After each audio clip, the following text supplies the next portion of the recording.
حضرت عثمان غنی رضی اللہ تعالیٰ عنہ بیان کرتے ہیں، جب رسول اللہ صلی اللہ علیہ وآلہ وسلم کی وفات ہوئی تو صحابہ کی ایک جماعت پر غم کا اتنا غلبہ تھا کہ ان میں سے بعض لوگوں کو یہ خطرہ پیدا ہو گیا تھا کہ کہیں شک و شبہ میں گرفتار نہ ہو جائیں۔ اس وہم کا شکار ہو گئے تھے کہ جب رسول اللہ صلی اللہ علیہ وآلہ وسلم دنیا سے رخصت ہو گئے تو دین اور شریعت کا قصہ بھی تمام ہو جائے گا۔ حضرت عثمان رضی اللہ تعالیٰ عنہ فرماتے ہیں کہ ان لوگوں میں سے ایک میں بھی تھا۔ اس عظیم حادثے سے سخت پریشان اور بت بنا میں بیٹھا تھا کہ اسی حالت میں حضرت عمر رضی اللہ تعالیٰ عنہ میرے پاس سے گزرے اور مجھ کو سلام کیا۔ مجھے پتا نہیں چلا حضرت عمر فاروق نے اس بات کی شکایت حضرت ابوبکر صدیق سے کی۔ حضرت ابوبکر صدیق رضی اللہ تعالیٰ عنہ حضرت عمر فاروق کے ساتھ میرے پاس آئے اور دونوں نے مجھے سلام کیا۔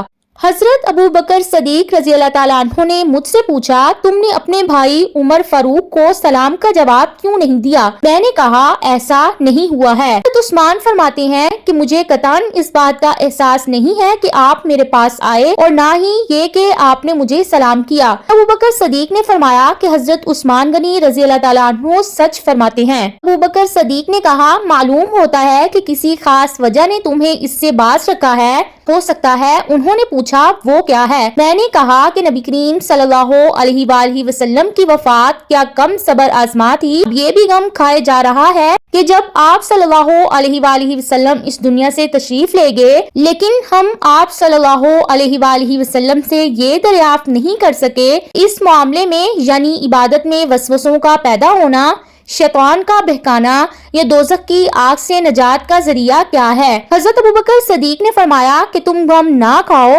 میں اس بارے میں حضرت محمد صلی اللہ علیہ وآلہ وسلم سے پہلے ہی پوچھ چکا ہوں۔ حضرت عثمان فرماتے ہیں کہ میں بے اختیار کھڑا ہو گیا اور بولا کہ آپ پر میرے ماں باپ قربان ہو۔